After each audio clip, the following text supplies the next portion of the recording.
আল্লাহ বলেন সিজদা দাও, আমার কাছে আসো। সিজদায় পড়ে যা বলেন আল্লাহরে বলবে। যুবক ভাইরা, তোমাদের মনে থাকবে, যা চাইতে মনে চায় সিজদায় পড়ে চাও। তুমি যখন সিজদায় লুটিয়ে পড়ো, তুমি মসজিদের টাইলসে সিজদা দাও নাই, তুমি আল্লাহর কুদরতি পায়ের উপরে সিজদা দিয়েছো। সিজদায় আমরা আল্লাহর সাথে কথা বললাম। এজন্য আল্লাহর হাবিব তাকবীরে তাহরিমে বাদার পড়ে সানা পড়তেন, মাঝে মাঝে পড়তেন ওয়াজহাতু ওয়াজহিয়া লিল্লাযী ফাতারাস সামাওয়াতি ওয়াল আরদা হানিফাও ওয়া মা আনা মিনাল মুশরিকিন। এখানে অনেক দোয়া পড়তেন। আল্লাহুম্মা বাঈদ বাইনি ওয়া বাইনা খাতায়ায়া কামা বা'আদতা বাইনাল মাশরিকি ওয়াল মাগরিব। আল্লাহ, আমার আর আমার গুনার বোঝার মধ্যে এত দূরত্ব করে দাও, পৃথিবীর পূর্ব প্রান্ত আর পশ্চিম প্রান্তের মাঝখানে তুমি যত দূরত্ব রেখেছো। সুবহানাল্লাহ পড়েন। আমার পাপগুলোকে তুমি সাদা ধবধবে ঠান্ডা বরফের পানি দিয়ে ধুয়ে মুক্ত করে দাও। ও আল্লাহ, আমারে তুমি নিষ্পাপ বানিয়ে দাও। এই নামাজের শুরুতে এই দোয়াগুলো করলে কবুল করে কে? সর্বশেষ সালাম ফিরানোর আগে দোয়া করলে কবুল করে কে? লা ইউসাল্লিমান্না আহাদুকুম হাত্তা ইয়াতাআওয়াদা আন আরবা। চারটা জিনিস থেকে পানাহ না আছে আমার কোন উম্মত যেন সালাম না ফিরায়। সবাই যেন পড়ে আল্লাহুম্মা ইন্নী আউযু বিকা মিন আযাবিল কবর, আউযু বিকা মিন আযাবি জাহান্নাম, আউযু বিকা মিন ফিতনাতিল মাহইয়া ওয়াল মামাত, আউযু বিকা মিন ফিতনাতিল মাসিহিদ দাজ্জাল। পড়েন আমিন। দোয়া মাসুরা পড়ে এই দোয়াটা পড়ে সালাম ফিরাবেন। কবুল করবে কে? জুমার দিনে, এই জুমার দিনে আল্লাহর হাবিব বলেন একটা সময় আছে, ওই সময় বান্দা যাই চায় আল্লাহ তাই দেয়। ওই সময়টা কখন? এই নিয়ে মুহাদ্দিসিন ইকরামদের মধ্যে ইখতিলাফ। সবচেয়ে গ্রহণযোগ্য মত হচ্ছে আসরের পর থেকে শুরু করে সূর্য ডোবার আগ পর্যন্ত। ওই মুহূর্তে দোয়া করবেন, এই সময়গুলো নোট করে রাখবেন। এই সময় চাইলেই আল্লাহ দিয়ে দেয়। আমরা বাংলাদেশে শুধু 27 পালন করি, বাকি 5 দিনের খবর নাই। এরকম আছে না নাই? 21, 23, 25, 27, 29 এই 5টা বেজোর রাতে, যে কোনো রাতে কদর হয়ে যেতে পারে। আমরা নামাজ পড়ি কোন রাতে? 27। সারা রাত কানতে কানতে শেষ, ওদিকে কদর চলে গেছে 23 তারিখ। আছে না নাই? হতে পারে। বুদ্ধিমান মুমিনের কাজ হচ্ছে বেজোর 5 রাত্রিতে, শেষ দশকের 5 বেজোর রাত্রিতে এক সমান তালে ইবাদত করা, যাতে কোনো ক্রমে কদরের বরকত ছুটে না যায়। এরপর আল্লাহর হাবিব বললেন, কেউ যদি কোরআন খতম করে, কোরআন খতমের পরে যে ব্যক্তি দোয়া করবে তার দোয়াটা কবুল করে কে? মান খাতামাল কোরআন ফালাহু দাওয়া মুস্তাজাবা। হজের ময়দানে দোয়া করলে কবুল করে কে? আরাফাতের ময়দানে দোয়া কবুল হয়। তাওয়াফ করা অবস্থায় দোয়া করলে কবুল হয়। জামজামের পানি খেয়ে, মা উ জামজাম লিমা শুরিবালা, যেই নিয়তে জামজামের পানি খায় ওই নিয়ত কবুল করে কে? কাবা ঘরের হাজরা আসওয়াদের কর্নার, কাবা ঘরের দরজা, দুই জায়গার মাঝখানে একটা জায়গা আছে, এটার নাম মুলতাজাম। এইখানে হয় ধাক্কা ধাক্কি, সুযোগ হলে ওইখানে দাঁড়িয়ে ওইখানে টাচ করে শরীর লাগিয়ে দোয়া করবেন। কবুল করবে কে? কিন্তু সুযোগ পাওয়া যায় না। এক মাওলানা সুযোগ পাইছিল ধাক্কা ধাক্কি করে কোন রকম গেছে, যে একটা দোয়া করছে আল্লাহর কাছে, আল্লাহ জীবনে যা দোয়া করছিলাম আর যা করবো সব কবুল করে নাও। শেষ কথা বলি এবার, দোয়া কবুলের 5টা শর্ত। এই কথা বলে আজকের আলোচনা শেষ। সবাই এবার অনেক খুশি। কয়টা শর্ত? জোরে বলেন। ধৈর্য আছে মাশাআল্লাহ, ওঠে নাই তেমন। মাঝে মাঝে একটু ধমক দিয়ে যাতে না ওঠে, বেশি বিশৃঙ্খলা করে ফেলে। এখন আবার ঠান্ডা হয়েছে। কয়টা শর্ত মনে থাকবে? এই যারা বলেন দোয়া কবুল হয় না, দেখেন নিজেদের সাথে মিলে কিনা। এই 5টা শর্ত যদি পাওয়া যায়, মুহূর্তেই আপনার দোয়া আরশে যায় নক করবে। 1 নাম্বার শর্ত আকলুল হালাল, হালাল খাওয়া। কি খাওয়া? আমরা দুইটাই খাই, হালালও খাই হারামও খাই। বেশি খাই কোনটা?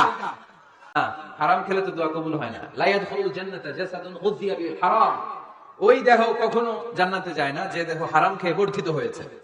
কেন দোয়া কবুল হয় না? মিলিয়ে নেন নিজের জীবনের সাথে, জাস্ট একটু মিলিয়ে নেন, খেয়াল করেন। আকলুল হালাল 1 নম্বর শর্ত। ইউর ইনকাম শুড বি হালাল, ইউর ফুড শুড বি হালাল, ইউর ড্রিঙ্ক শুড বি হালাল, ইউর ফ্ল্যাট শুড বি হালাল, your bank balance should be হালাল। চিল্লায় বলেন ঠিক কি না?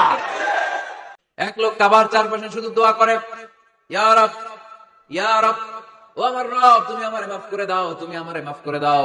এই সাহাবীর কান্নাকাটি দেখে, এই লোকের কান্নাকাটি দেখে অন্য সাহাবারা বলল, আজকের সব সওয়াব এই লোকে নিয়ে যাবে। সব সওয়াব তো আসলো না, এর দোয়া কবুল। আল্লাহর হাবিব বললেন, ওয়া মাতআমুহু হারাম, ও যা খায় হারাম খায়। ওয়া মাশরাবুহু হারাম, যা পান করে হারাম। মালবাসুহু হারাম, তার ড্রেস আপ এটা হারাম টাকা থেকে আসে। ফা আন্না ইউস্তাজাবু লাহু, কেমন করে আল্লাহ ওর দোয়া কবুল করবে? আল্লাহ ঠেকা পড়ছে নাকি? আল্লাহ নিজে পবিত্র, আল্লাহ পবিত্র ছাড়া কোনো অপবিত্র জিনিস গ্রহণ করেন না।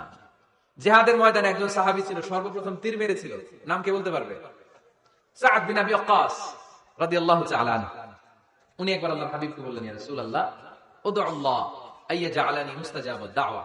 ও নবী, আপনি তো দোয়া করলে কবুল হয়, আপনি একটু আমার জন্য দোয়া করেন, আল্লাহ যেন আমারে মুস্তাজাবুদ দাওয়া বানিয়ে দেয়। কি বানিয়ে দেয়? মুস্তাজাবুদ দাওয়া মানে কি জানেন? যিনি চাইতে দেরি কবুল হতে দেরি হয়। আল্লাহর হাবিব বললেন, ইয়া সাআদ, হে সাআদ, আতিব মাতাআমাক তাকুন মুস্তাজাবুদ দাওয়া। সাআদ, তুমি যেটা খাবে এটা হালাল খেও, হালাল খেলেই তুমি মুস্তাজাবুদ দাওয়া। 2 নাম্বার শর্ত, দোয়াটা করতে হবে একজনের কাছে, তিনি কে? চাইতে হবে একজনের কাছে, তিনি কে? মসজিদে যে আল্লাহর কাছে চাইলেন, দরবারে যে বাবার কাছে চাইলেন, দোয়া কবুল কবুল হবে? হবে? চাইতে হবে একজনের কাছে, তিনি কে? অন্য কোথাও যেন আমরা না চাই। মাজারে যে যাওয়া যায় না, মাজার জিয়ারতের জন্য যাবেন, যে সালাম দিবেন, নিজের জন্য দোয়া করবেন, কবরে শুয়ে থাকা লোকটার জন্য দোয়া করবেন। ওখানে কিছু চাওয়া যাবে? চাইবেন কার কাছে? 2টা গেল শর্ত। 3 নাম্বার, ইয়াকিন থাকতে হবে যে আমার দোয়াটা কবুল হচ্ছে। যখন দোয়া করবেন আপনার এই বিশ্বাস থাকতে হবে, আমার রব আমার ফরিয়াদ শুনছে, তিনি আমার কথা শুনতে পাচ্ছে, আমি চাওয়া মাত্রই তিনি সব দিয়ে দিতে পারে, এবং আমার রব আমাকে ফিরাবে না, তিনি দিবেনই।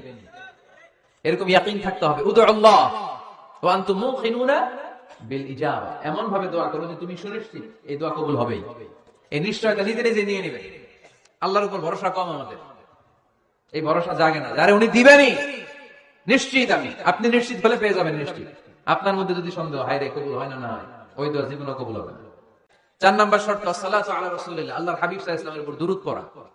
কুল্লু দুআ মাহজুব মাওকুফুন বাইনাস সামাই ওয়াল আরদ, আমরা যা দোয়া করি সব আকাশ জমিনের মাঝখানে পেন্ডিং হয়ে থাকে। মা লাম ইউসাল্লা আলাইহি, আল্লাহর হাবিব বললেন যতক্ষণ না আমার উপর দুরূদ শরীফ পড়া হয়। আওয়াজ করে সবাই পড়েন সাল্লাল্লাহু আলাইহি ওয়াসাল্লাম। আল্লাহর হাবিব সাল্লাল্লাহু আলাইহি ওয়াসাল্লামের উপর দুরূদ না পড়লে ওই দোয়া কঠিন কালে আল্লাহ কবুল করে, আকাশ জমিনের মাঝখানে পেন্ডিং।